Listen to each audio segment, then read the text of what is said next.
ஆட்சி அமைத்த 18 நாளிலேயே காங்கிரசுக்கும் தாவேகாவுக்கும் மோதல் தொடங்கியிருக்கிறது.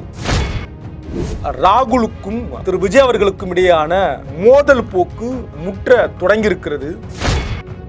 காங்கிரஸ் உடைய டிமாண்டை ஏற்க மறுத்திருக்கிறாராம் திரு விஜய். உண்மையில் என்ன நடந்திருக்கிறது? அரசியல் களம் பார்க்கலாம் இந்த காணொளியில். Periyar Maniamai Institute of Science and Technology, Tanjavur. ECE with specialization in AI and ML, IoT, robotics and industrial automation. ஆச்சி மசாலா. எந்த சமையலும் ருசி தேடும் ரகசியம் 20 ரூபாய். ராகுல் விஜய் இடையே முற்றுகிறதா மோதல்? தொடர்ந்து திரு விஜய் அவர்களை சந்திக்க மறுத்திருக்கிறார் திரு அமித்ஷா அவர்கள். கடுமையான முயற்சிக்கு பிறகு என்ன நடந்தது இந்த டெல்லி பயணத்தில் அப்படின்றத நம்ம இந்த காணொலியில் பார்க்கலாம். உலக தமிழர்களுக்கு வணக்கம். இது கிங் டிவி. நான் உங்கள் தமிழ்மாறன். முதலமைச்சர் விஜய் அவர்களுடைய டெல்லி பயணம் என்பது பல கேள்விகளை இன்றைக்கு அரசியல்ல பேசு பொருளாக மாறி இருக்கிறது. தூய சக்தி என்று தன்னை தேர்தல் அரசியல் களத்தில் அறிமுகப்படுத்திக் கொண்ட திரு விஜய் அவர்கள் அரசியலிலே வந்த பிறகு கிட்டத்தட்ட ஆட்சி அமைக்கிற வேலை தொடங்கிய பிறகு இந்த 108 என்கிற எண் போதாமல் இருக்கிற நிலையில ஓடி சென்று திரு விஜய் அவர்களுக்கு ஆதரவு கொடுத்தது காங்கிரஸ் கட்சி. திமுகவுடைய கூட்டணியில் தேர்தலை சந்தித்து வெற்றி பெற்ற 5 தொகுதிகளை பெற்ற காங்கிரஸ் கட்சி தேர்தலுக்கு பிறகு அறிவாலயம் செல்லாமல் ஓடி சென்று உடனடியாக தன்னுடைய ஆதரவை கொடுத்தது திரு விஜய் அவர்களுக்கு ஆட்சி அமைப்பதற்கு என்பதையும் தாண்டி அதுல தங்களுக்கு 2 அமைச்சரவை பதவி கிடைக்கிறது. கிட்டத்தட்ட ஒரு 60 ஆண்டுகளுக்கு பின்னால் தமிழ்நாட்டில் அமைச்சரவையில் காங்கிரஸ் கட்சி என்கிற ஒரு பதவிக்காக சென்றதாகவும் அரசியல் விமர்சனங்கள் வைக்கப்படுகிற நிலையில டெல்லி சென்ற திரு விஜய் அவர்களை ராகுல் சந்திக்க மறுத்ததுடைய முக்கியமான காரணமாக சொல்லப்படுவது ஓடோடி வந்து நாங்க உங்களுக்கு ஆதரவு கொடுத்தோம்.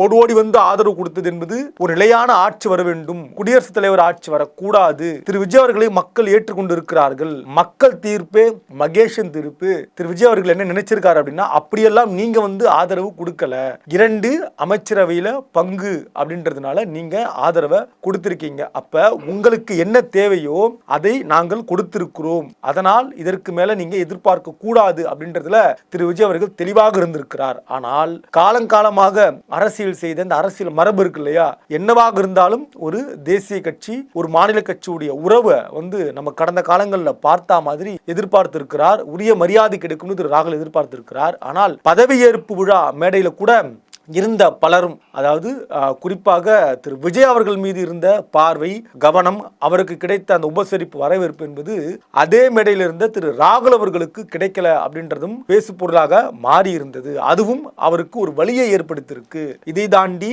அதிமுகவை உடைத்து கிட்டத்தட்ட இந்த 118 120 இன்றைக்கும் கூட இந்த ஆட்சி அடுத்த 5 ஆண்டு காலம் பயணிப்பதற்கு ஒரு முழுமையான மெஜாரிட்டி இல்லாத நிலையில் அதிமுகவை உடைத்து கொண்டு வருவதை விரும்பவில்லையாம் டெல்லியில் இருக்கக்கூடிய காங்கிரஸ். ஏன் விரும்பல?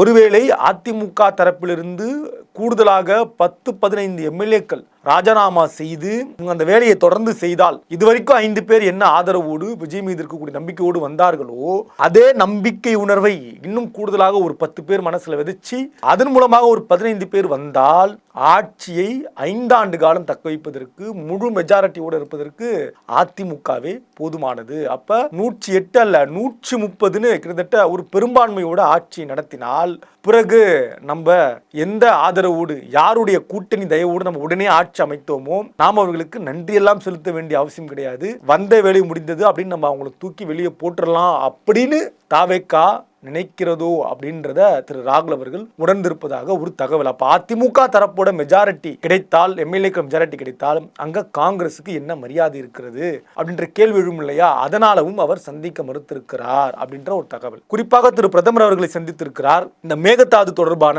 சிக்கலை தீர்க்கணும், கர்நாடக அரசு ரொம்ப துரிதமாக அணை கட்டுறதுல தீவிரமாக இருப்பதாக அவர் பேசியது, அதாவது அறிக்கை கொடுத்தது நம்ம தொடர்ந்து ஊடகங்கள்ல பாக்குறோம் இல்லையா, இதை பற்றி அவர் பேசியிருக்கிறாருன்னு சொல்றோம் இல்லையா. இதையும் திரு ராகுல் அவர்கள் விரும்பல.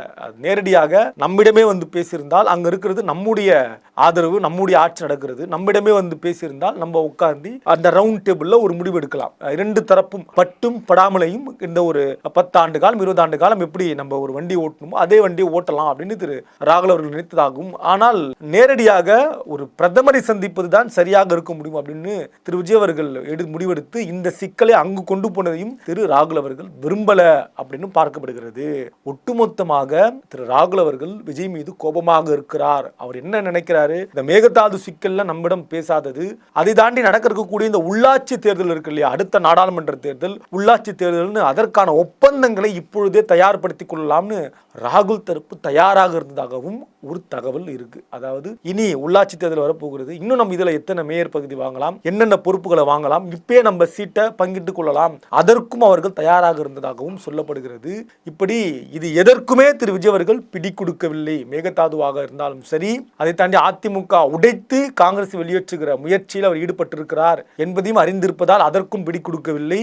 இந்த நடக்க இருக்கக்கூடிய மற்ற உள்ளாட்சி தேர்தலிலும் பேசுவதற்கு திரு விஜய் தயாராக இல்லை என்பதால் ஒரு கோபம் ஏற்பட்டிருக்கிறது. கிட்டத்தட்ட இந்த கூட்டணி ஆட்சி அமைத்து 18 நாளே ஆகிற இந்த நாளில் தற்போதே வெடிப்பு தொடங்கியிருக்கிறது.